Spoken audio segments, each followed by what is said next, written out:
I hope y'all are keeping warm on this chilly night. So we are continuing with the lesson on respect, and it's teaching children about respect. And I have to say, I love all the peaceful solution topics, but respect holds a special place in my heart because we severely need it in society today. And growing up, it was one of the many things that was harped on in my house. You know, you always have respect. So we are going over with teaching children about respect. And just for a quick refresher, I want to start by reading procedure 5. All right, and it says, choose a volunteer to read the first paragraph on page 62. Have parents reflect and share on whether the media influenced their choices when they were younger. Discuss the main points on pages 62 to 63. Draw a vertical line on the board, creating 2 columns. Label one side then and the other now. Have students brainstorm ways in which society is different today from just 50 years ago, showing how what is considered acceptable behavior today was unacceptable then. Write their findings on the board. So let's jump over to page 62. All right. And we're under the section that says, how can parents teach their children to develop the character trait of respect? And we're going to pick up where we left off last week on the 3rd paragraph below that heading there. It says, and it's talking about teaching children the trait of respect. And I love this part here where it says, children love to mimic and imitate their parents. And we know children soak up everything they see. Even the things we think they don't see, they do see. And you don't know about it until it's acted out in a behavior or it's said in words. Jumping down, it says, we also need to learn as much as we can about what true respect is and how to teach it to our children, especially since we live in a society where the concept of respect has changed so drastically over the years. And as I read that, I was thinking about it. What is respect? I know from the parenting manual it says to show honor, esteem, care, and concern for others, property, and the environment, ourselves, and all life. But if you go out in society today and you ask the question, what is respect? What do you think the answer that we'll get would be? I was curious, so I looked it up. And I found this video, and it was asking a group of high schoolers and their teachers what do they think respect means. And I don't want to make fun of the video or anything, but it started off as we might expect. One person said, and I quote, "Oh, it's a big word." Another person said, "It has deep meaning," but they didn't get to the point where they talked about what respect is. Eventually, one of the students, he said the meaning for respect, and the cameraman asked him, "Did you look in the dictionary?" And the student said, "Yeah." So we've come to a point in society today where we know the word respect, right? But if you ask someone, what is the definition of respect, that's where people get a little stumped. And as parents and teachers, we have to know not only the definition of the word, but also what it means to show what respect is, what self-control is, or basically anything covered in the peaceful solution. All right, so going on, it says, one thing to keep in mind as you prepare to train your children how to develop a respectful character is that even though certain ideas and behaviors are accepted in our society, it does not mean they are respectable. So take that for example. Just because it's accepted does not mean it's respectable. 2 completely different things.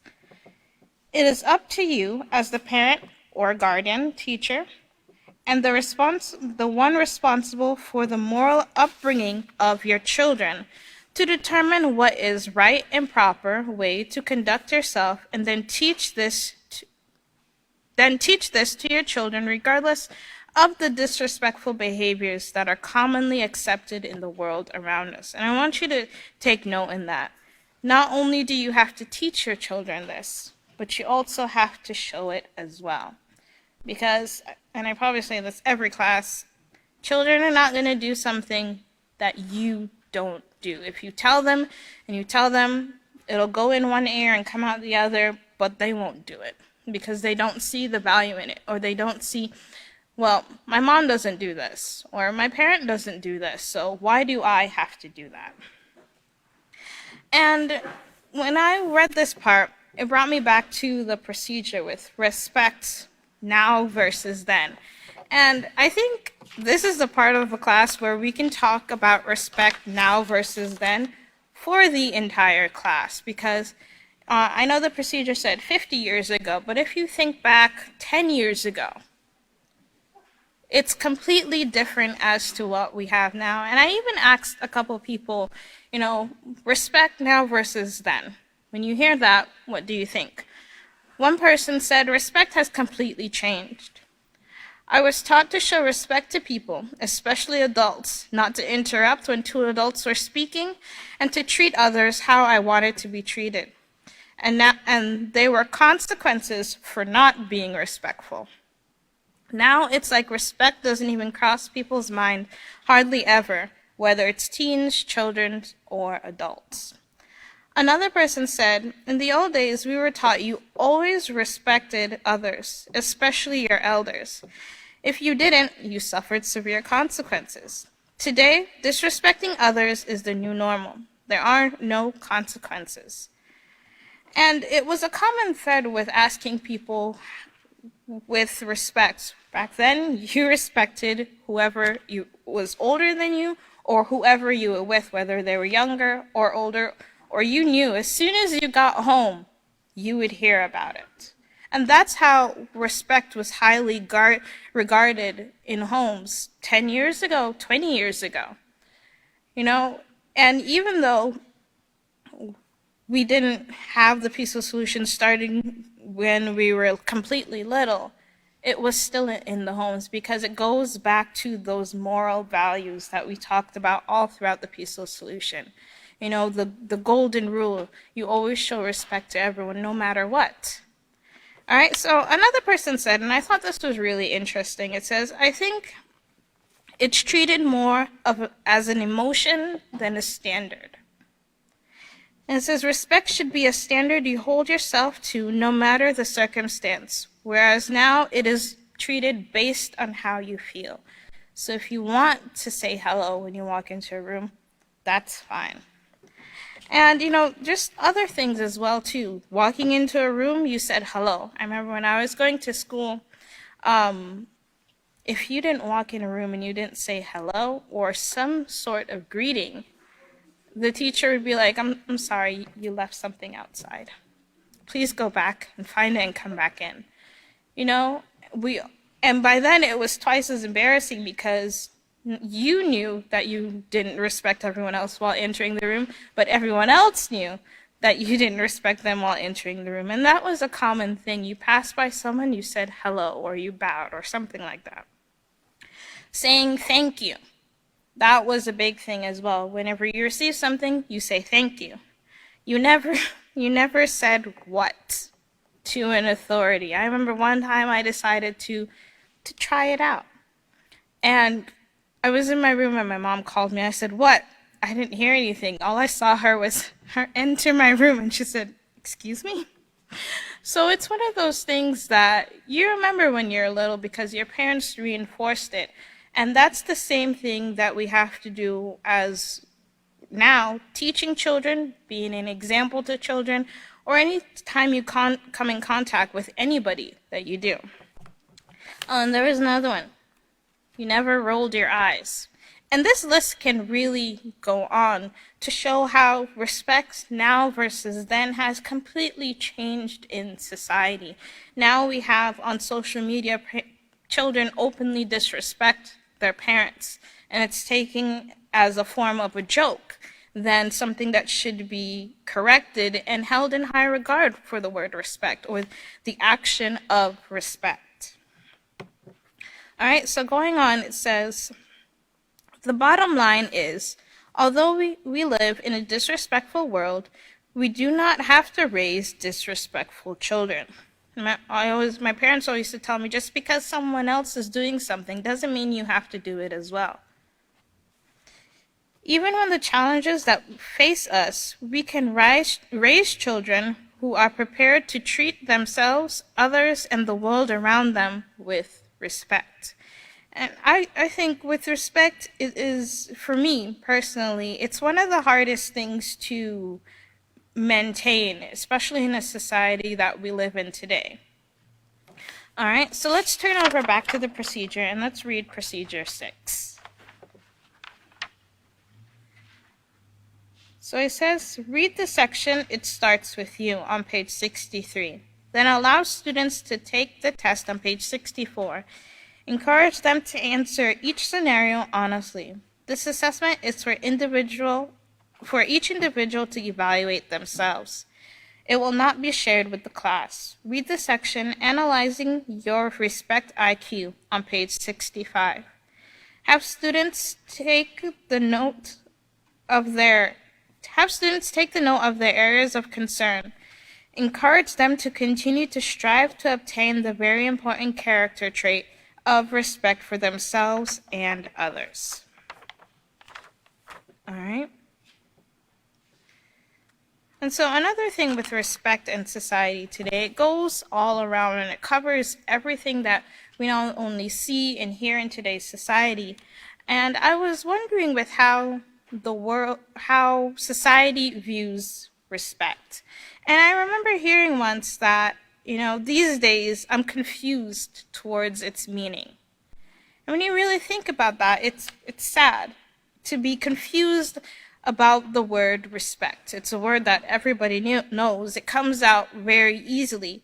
These days, it's a slang, and it's said when someone does something unbelievable and they have earned respect. So if they do something cool, they say, respect. And today, that's what it means. But we have to always teach our children and remember ourselves that respect starts with you. And that goes with everything that we teach in the Peaceful Solution. It starts with you. Because remember, you can't change the person next to you. You can't tell them what to think. But with yourself, you can. All right, so it starts with you on page 63. If we take a closer look at respect and how it applies to individuals, our community, and even our nation, we see that respect can be divided into 4 main categories: self-respect, respect for others, respect for possessions, yours and others, and respect for the environment. So as you can see, as with everything else in the Peaceful Solution, it covers all bases to where a person isn't left thinking, well, what about this aspect? All right, and then the box on the side, it says, opportunities to teach respect are all around you. Everything is literally a teaching moment for children or individuals who come in contact with you. It says, for every choice we make can be sorted into one or more of these 4 categories. For example, when you wake up in the morning and prepare for the day by bathing, grooming, and choosing clean, appropriate clothing, you are demonstrating self-respect. Making sure that your child also bathes, grooms himself, and chooses clean, proper clothing teaches him to also have self-respect. And it's the little things like that, teaching children to make their bed when they get up, teaching them how to properly brush their teeth, or how to have a proper nutritious breakfast. It's these little things that starts off as little, but they grow into bigger things as they grow into the age of accountability or become more productive people of society. Simply reminding him to turn the water off while brushing his teeth teaches respect for the environment, and encouraging him to make his bed or wash his breakfast dishes teaches respect for his belongings and yours. So it's things that we do every day, but we don't think about how this can be respectful towards myself or the people living with me or the environment. It comes at a time where respect doesn't have to be a second thought. It'll be the first thought that you have. Or when you've practiced the peaceful solution, you've learned the peaceful solution enough where it's not even something that you have to pause and think about. And I always remember this one example that our teacher gave us in class. And she said, your example is their memory. So everything that you do is what they are going to remember. And I know it goes for everyone, because we always have stories that says, well, my mom used to cook this, and I remember how the house used to smell when she was baking bread. Those are the things that people remember, and it's the same thing for actions as well, too. When it comes to respect, I remember my parents having respect. I remember them teaching me why respect is important. And so I've grown to value respect in my daily life. It's about being consistent, especially with children. I remember we went over that in the previous chapter with teaching anger management. It's about consistency and being patient, walking into a room and greeting the people there, being thankful for what we have now, and being thankful for if we don't get something, that's okay, there's another time.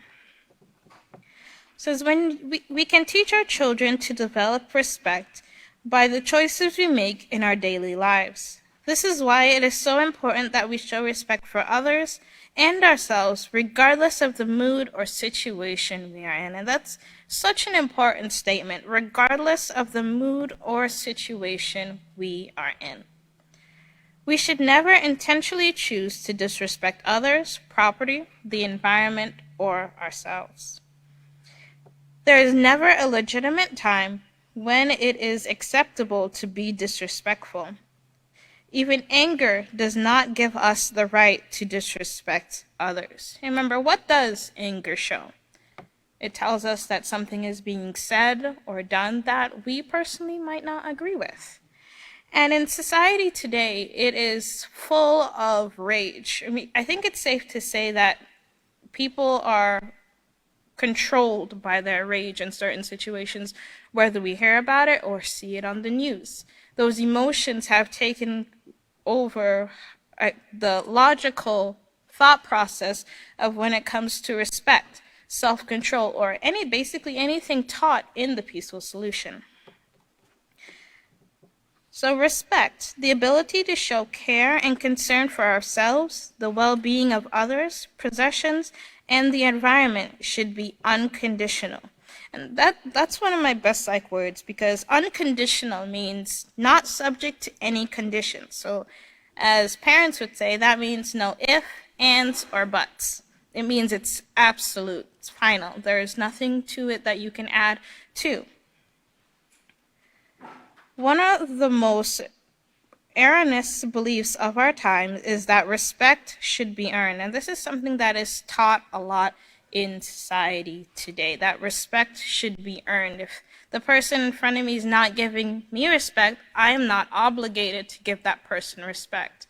But the peaceful solution teaches that we give respect regardless of the time, situation, mood we are in, or what is occurring. And I just want to give the definition for the word erroneous, and I hope I'm saying it right. So it means wrong or incorrect. And I was curious because this is one of the first times I've read the word. So I decided to see what it means, or what's the first thing people think of when they hear the word. The only thing that I was able to see is that one of the most erroneous things of our time that they said was, the earth is flat. Yes, she has the right expression over here. She blinked, because this is a huge debate in our society, and not to get off topic, but as we teach how respect should be a major thing in our society, other things are being debated which it's not really going to affect your day if the earth is flat or not. I'm just saying. But yes, we teach that respect should be given no matter what. As it says in the next sentence, it says, the truth is, respect should be automatic, for even a stranger deserves respect. And the first time I learned this, for me, I can say it's one of the hardest things to do. Because when someone is being disrespectful, the automatic thought is to be sarcastic or say something back to tell the person or put the person in their place. But with the peaceful solution, we know that respect should be an automatic thing regardless. And this is an important lesson to teach our children, especially when they start to more get involved with peers or being more involved with others their age. These are the concepts of respect that we need to teach our children through our daily choices. And I love the fact that it always harps on the word teach, right? It doesn't have to be in words. It could be in actions or deeds or however you have to teach them. All right, so let's turn over to page 64. And it says, what is your respect IQ? And remember, this is a self-evaluation thing. And the thing with the peaceful solution that I always remind when I'm teaching is that the peaceful solution is a self-evaluation program. It gives you those thought-provoking questions. Am I doing this? Do I do this? Should I be doing this? Right? But it never puts a spotlight on a person. It does it in a gentle way to have people think, I should probably change this. And that's how it continues on, and that's how we should teach our children as well, so they could remember and appreciate not only what we are teaching them, but how we are teaching them as well. So it says here, the choices we make send a clear message about the importance of respect in your life. Read the following scenarios and check always, sometimes, or never as it applies to you. So the first one says, I teach my children to accept people from different cultures. And when I read this, I think this is a huge thing in our society today. You know, as the peaceful solution teaches, we are all human beings. You know, we are all made the same. And with cultures, I think of it as a different point of view. And for instance, I was not born in the United States. My family, we have our own set of cultures, whether that's how we talk, the food we eat in our house, that might be different from my friend's own, right? And that we're taught to appreciate all cultures in the peaceful solution because for me, I think it adds another layer to living life. You know, living life should be enjoyed. That's the bottom line. And so when we learn new things about someone else's culture or something, it adds to how we view the world. I mean, you teach children this, it makes them, I don't want to say open to things, but more aware of the things that go on around them and how, yes, this person might come from a different country, they might look different from me, they might speak another language, but that's still to be respected. All right, going on to the next one. I ask for and receive permission before touching or taking the belongings of others. Right? So remember, this is a self-evaluation, but also think of it as we are all on the spotlight, especially with children. You know, the things that you do, they are going to do as well. So if you ask for things before you touch them, not ask and touch them at the same time, children will see that. I teach my children to throw garbage only where it should be. And like I said before, it's the little things that add up. You know, you teach them to throw garbage where it's supposed to go. Well, that leads to them keeping their room clean or cleaning up after themselves. I believe life is worthwhile. And I thought it was strange that this was in there because we're talking about respect. But remember, respect starts with ourselves first. And yes, or no, I should say, life is not easy. But we have to remember the little things in life. That things might not work out 100% on, but life goes on and we pick up and we continue on. I teach my children to set and accomplish goals. And this is another one thing that I love teaching in the and learning about in the PISA solution is goals. Goals are so important no matter the age or the time. Teaching children that goals are important early on helps them when they get into their teenage years or early 20s, 30s, going on from there. I have purpose and direction in my life, and I think this goes great with the previous one, with setting goals. And I always like to say, if a person doesn't have purpose, that's okay. Take a minute and pause and see where a person wants to go in life, and continue from there, and that can be your purpose. Figuring out your purpose can be your purpose. I clean my home regularly and keep it organized.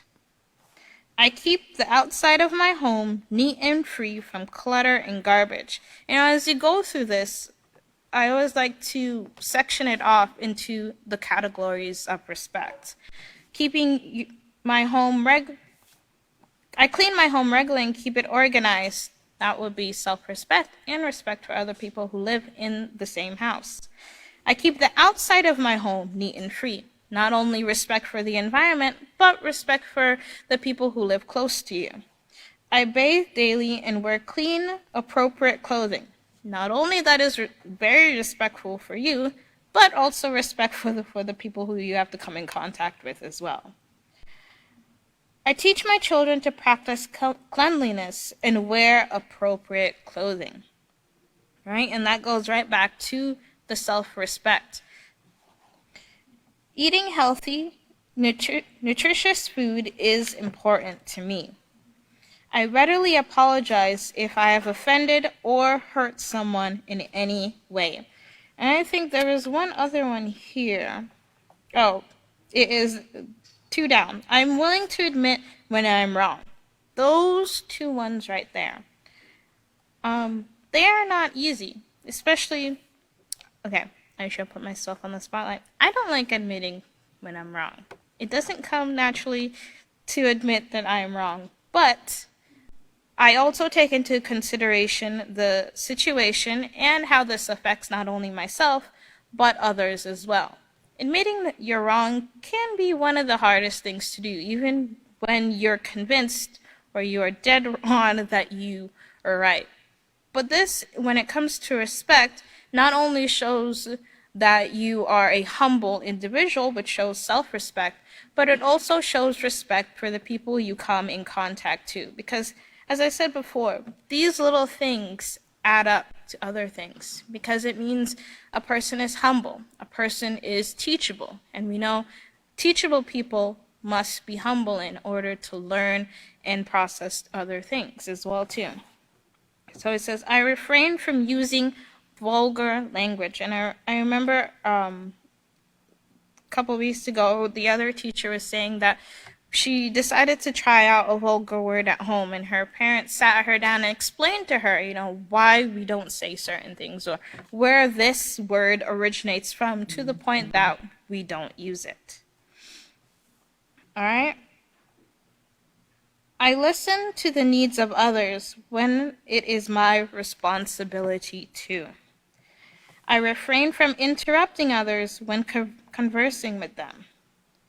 I instruct my children to never tease or call their peers names. And that is a huge thing in our society today. I would say, we were given names for a reason. And that reason is to, when you want someone's attention, you acknowledge them, you call their name. But in today's society, that does not occur. Anything that you think of that you can call your peer, you can definitely call them. I am courteous to others even when I'm angry. And that goes right back to our previous chapter where we learned why it's important to not only have self-control, but to teach self-control. I teach my children to care for their belongings by putting them away neatly. I politely listen to others as they speak. So this is one of the evaluations that branches off into a lot of other things besides respect. It goes into self-control. it goes into responsibility, all of these things. And it's like that with every topic in the peaceful solution. It's not just for this particular thing, but everything that is taught in the peaceful solution. So my time is up, and I just want to say I had the pleasure of teaching y'all this month, and I will turn it over to the next teacher.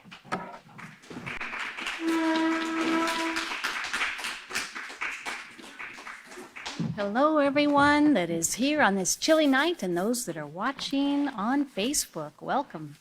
So we are so excited to continue with our parenting manual, and I just wanted to talk a bit for the concept of goal setting, because she mentioned that a little bit. And our goal of this parenting program right here is to teach parents and educators and anybody how to be peaceful problem solvers. Don't you agree? Can you clap for that? Because that's what we're trying to do, is become peaceful problem solvers. That's what it is all about. And those of you that are not a parent, you're not a teacher, guess what? You still work with children. And when you see a situation with a child, ask yourself, how would I solve that problem? Because it's easy to judge the other person and say, well, they should have, blah, blah, blah. But think about it, weigh it out. How would you solve those problems? Because that's what we're being trained to do with the Peaceful Solution Character Education Program. And I found an article. I'd like to put it out here for you as we begin again before we get to the book. This is about our President Biden. He says, Biden gives White House staffers stern warning they'll be fired on the spot if they disrespect each other as part of his pledge to restore decency in U.S. government. What do you think about that?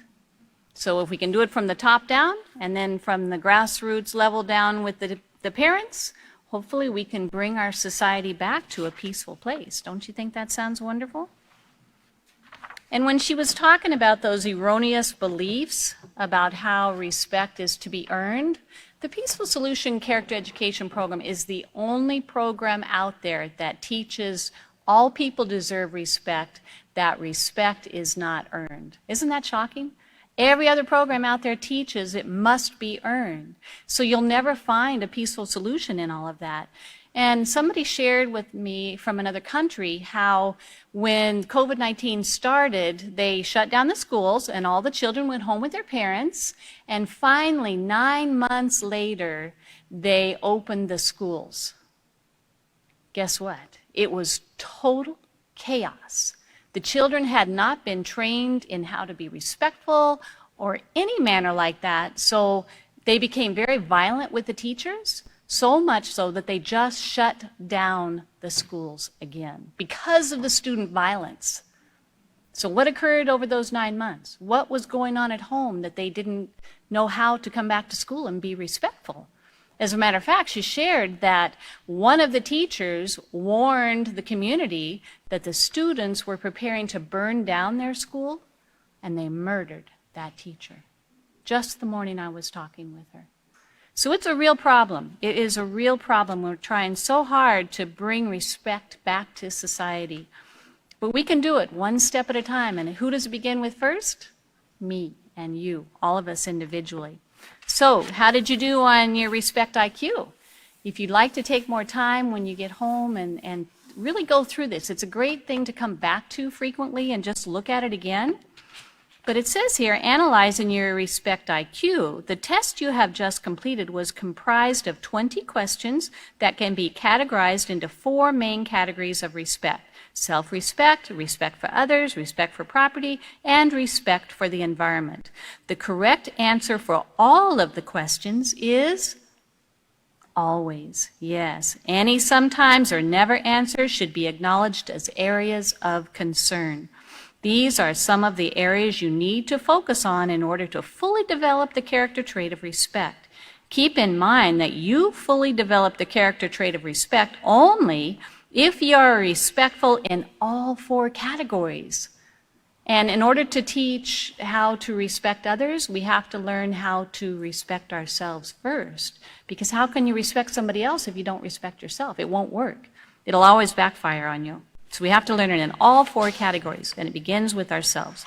For example, the person who has self-respect but discriminates against others is not a respectful person. In like manner, the individual who cares for his own belongings but would willfully steal or destroy the property of others is not respectful. Okay, so you can take care of your own things, but you don't care about someone else's. That's always going to be disrespectful. Very, very important. Remember that. Okay, so let's go back to our procedures. We're going to look at procedure 7. This is an activity. So as a teacher, you're going to have students form groups and instruct them to brainstorm the various ways to demonstrate self-respect. Answers might include proper grooming, cleanliness, interactions with others, dress, work ethic, etc. And we saw many of those right there on that respect IQ that she had right there. Okay? So now we're going to get into this concept of self-respect a little bit. But I want to share out of the respect unit. This is at the very beginning in the note to the student. This is on page 1 of the respect unit in the intermediate series. And it says, what is the right way? Sometimes it's hard to figure out the right way to behave because we now live in a society where both verbal and physical disrespect have become part of everyday life. You see it on TV and the internet, read about it in books, and experience in real life.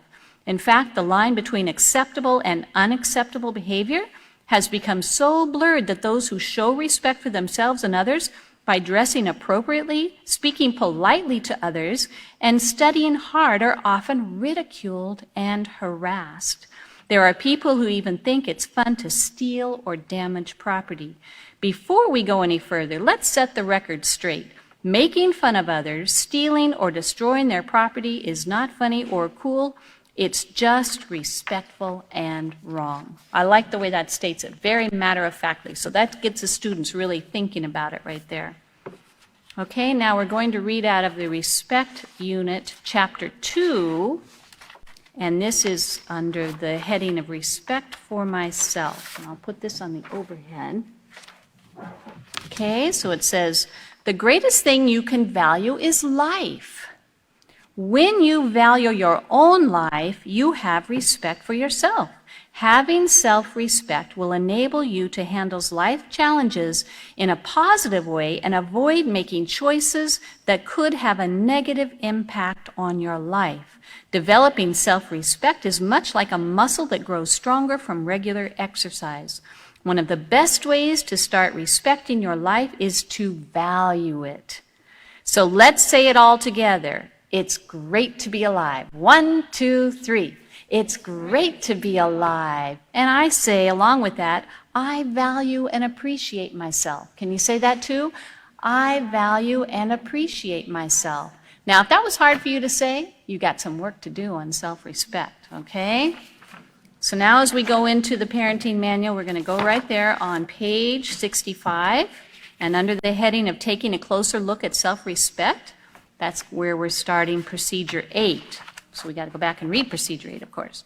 So it says, select key points from the section taking a closer look at self-respect on pages 65 and 66, and discuss how having a lack of self-respect can result in risk-taking behavior that can actually endanger a person's life and the lives of others. Paraphrase the section. It's about clothing 2 on page 66.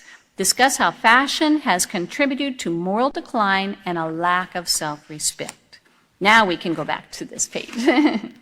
There's a lot of procedures within this short chapter here.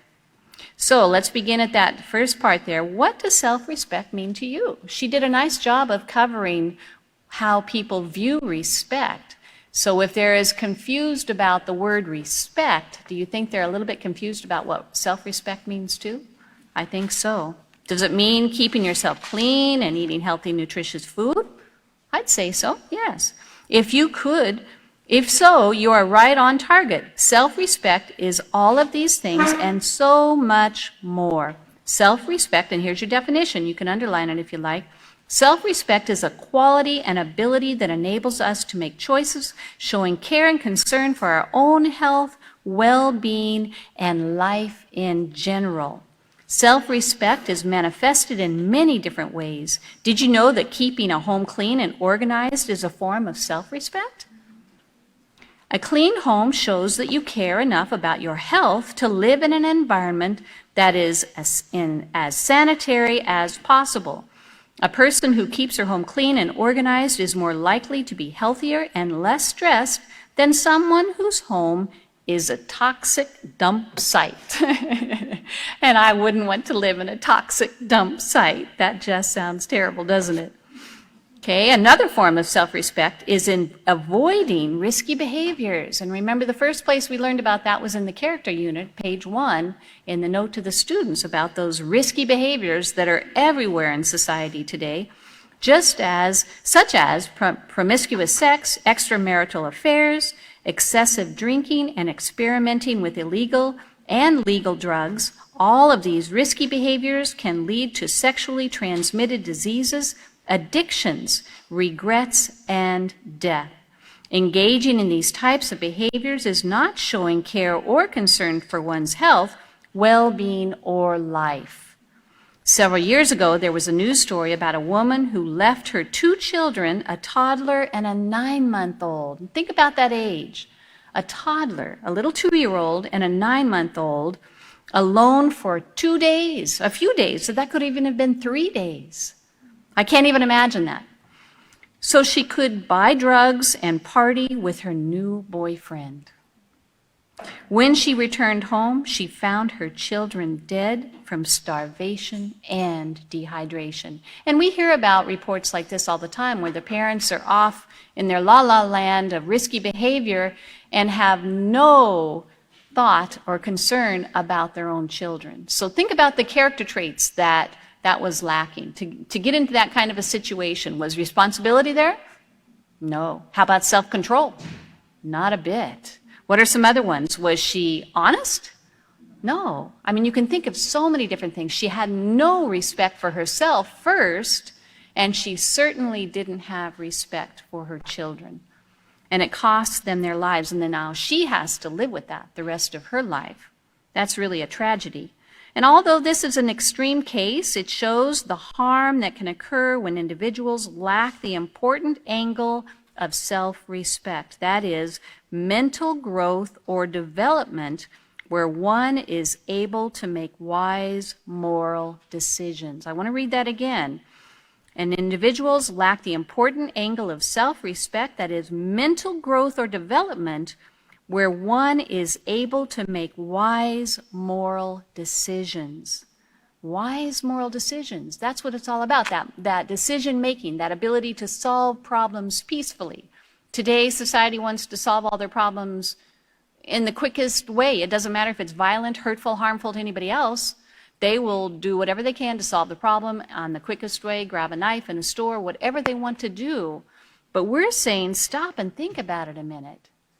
Take a step back, and that's what a mother has to always do, is take a step back and look at the situation. Remember, way back we learned about how you have to ask yourself, what are you feeling, mother?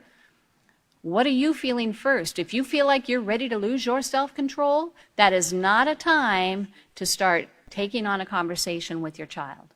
You need a timeout, and that's okay. That is okay to do. So when you're ready to practice this growth and development, a moral, mental growth and development, where one is able to make those moral, wise decisions, then you're going to be helping your child be able to do the same thing. And that begins with us first. So our self-respect is also evident in the way we address others, especially when we are frustrated. Anybody ever been frustrated in here? I hear some laughs. Everybody can get their buttons pushed. Everybody can get their buttons pushed. And it can occur just like a match flaring up. It can come so quick, you get yourself caught off guard, and there it flares up like a match, and you're like, I'm frustrated. What am I going to do now? Sometimes we don't stop and think that. We just react. And when we react without thinking, then we're going to have those regrets, right?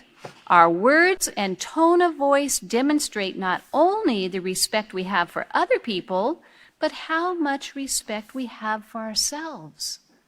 So when we can practice, even though we feel frustrated, we're angry, we're at wit's end, we're impatient, whatever you can put in that equation there, when we can keep our self-control, and that's that whole chapter back a ways, and then we went through the whole anger management. When we can do that, we are showing ourselves respect.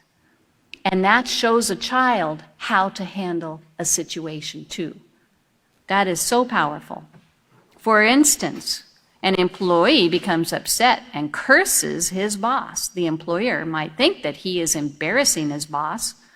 The employee thinks he's embarrassing his boss, right? I'll just curse at him and I'll embarrass him, and then he's going to give me what I want, right? But instead, he has really proven how crude and ill-mannered he is.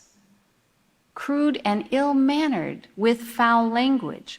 And remember that standard of conduct. That's where we as parents can lift ourselves up to a higher standard and then demonstrate that for our children. And you can do it in your work area, you can do it at home, you can do it in the grocery store, you can do it driving in the car. Road rage is a big thing. People do not practice self-respect, and they're driving in their cars and making all those gestures and whatever else, honking of the horn, and it gets even out of control on those. So using foul language, making fun of others, name-calling, and teasing are practiced routinely. Routinely means regularly, on a daily basis, by adults, often in front of their children. Often in front of their children. Now, how's that for a teaching tool? All of these show horrible disrespect for others, but as previously mentioned, they're indicative of the respect we have for ourselves. And all those things of name-calling and cursing and foul language and teasing, you know what those really are? What's another word for that? Bullying. Yes, I heard it. That's actually being a bully. So now we've created all these little bullies running around. You have 2-year-old bullies and 3-year-old bullies and 5-year-old bullies and 10-year-old bullies and 19-year-old bullies and 39-year-old bullies and 80-year-old bullies. And it goes on where everybody's a bully. They're walking around with these big bully attitudes all over the place. And it's causing society a lot of problems. So someone who has self-respect would not want to be considered as rude, crude, or offensive. They wouldn't want to be that way. Having self-respect means being careful of the words that come out of your mouth because they really say a lot about you. And there's a big R word that goes along with that. A lot about you is called your what? Reputation. That is right. And we're building reputations all the time, whether we know it or not. Little children at a young age start building a reputation, and as they grow up, you know these children for many, many years, and all of a sudden they turn into adults. They earn reputations in that process. So I want to look at the respect unit, page 104. This is out of the respect unit, page 104. What kind of entertainment do you see dominating television today? The moral themes that were once the focus of shows in past years have been long since developed into themes that revolve around sex, violence, or a combination of both. Critics blame the media and television in particular for promoting many forms of disrespect within our society. Think about it. If the majority of rules that society has in place to govern interactions and ensure that respect is shown to all are not portrayed in many of the most frequently watched television shows, then would that stop it? It would. And we have power as parents in saying, no, I will not allow my child to watch that kind of stuff. I refuse to let my child watch a violent, aggressive movie or listen to a song that's that way. We have the power to choose what they can do because we don't see any evidence of society stopping that. Do you think the entertainment media has shown a desire to stop putting those kind of entertainments out? They've made no effort whatsoever. As a matter of fact, it's only increased. Okay, so here's one example. Stealing from others is wrong, yet there are many shows where the main characters are thieves. Not only do they steal, but they also get away with it, episode after episode. And another example, physical aggression and violence are some of the worst forms of disrespect, Yet there are many shows on television where violence is the main theme of the show. The hero or heroine is praised for the ability to win an argument with a few well-placed kicks and punches. In fact, the fight scenes are usually put in slow motion so that the audience will not miss even one word. So you see, this family is watching on this screen here, is watching this wrestling show, and the parents are wondering, I wonder why my son is acting so aggressive. You know, they don't get it. They're not putting two and two together. But as you can see, that's why it's called TV programs, because we are downloading these shows into the computer called our brain, and they go into our mind, and then that influence is not easily removed. And it can influence, and before you know it, you've set a pattern of behavior in a child's mind from a very young age. So I thought that was an important part to bring out right in there. Okay, so we really have to be careful what we demonstrate ourselves and showing ourselves self-respect. And wake up in the morning, if you have trouble with self-respect, look in the mirror and say, it's great to be alive. I do value and appreciate myself. If you keep saying that over and over and looking at yourself in the mirror, eventually you might begin to believe it. And it will come across in your actions and your attitude. So it's also about clothing. Have you ever heard the saying, clothes make the man? There is a great deal of truth in these simple words. How you dress says much about your character. And it's also about the character of our children, because our children are a reflection of us and our parenting, right? So how they dress reflects how we choose to allow them to dress and ourselves dress. Clothing has always been associated with dignity. In fact, one of the first acts done by captors to their captives is to strip them of their clothes, thereby reducing them to shame and open humiliation. How ironic then that we should voluntarily choose to leave our houses as scantily clad as possible, therefore humiliating our own selves. That's a powerful statement. The bottom line is that just because some designer says that wearing short, tight, see-through clothing is fashionable does not mean it is acceptable or respectable. It is up to each person to stop and think about the messages they are sending with their choice of clothing. If you had to hire someone to be an ambassador for a country, who would you choose? The person with an impeccable academic record, dressed in a two-piece suit and blouse, or the person with an impeccable academic record, dressed in a miniskirt, halter top, and knee-high boots? Which one, first or second? First, without a doubt. So you see, there's a whole attitude, that whole reputation that goes with that kind of dress. It's so important. So what message do we send to our children when they see us dressed inappropriately? Remember, children learn through our example, because actions speak louder than words. They have a natural desire to want to be like their parents. Therefore, it is important that we maintain our self-respect by choosing modest clothing that will reflect our desire to improve our moral character. It is just as important that we dress our children modestly and teach them to choose clothes that are modest so that as they grow older, they will desire clothing that reflects their moral attitude. And does society practice that? It's not the family's fault. It's society's fault. Really, society is the one at fault for this, because they're not allowing people to be educated in these basic moral principles anymore.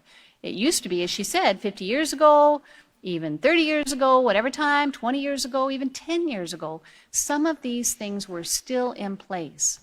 But you can see over time, it's just been wedged out, pushed aside and forgotten. And the people that want to stand up for that morality become ridiculed and persecuted for it, and laughed at, and bullied, and sometimes even harmed because of it.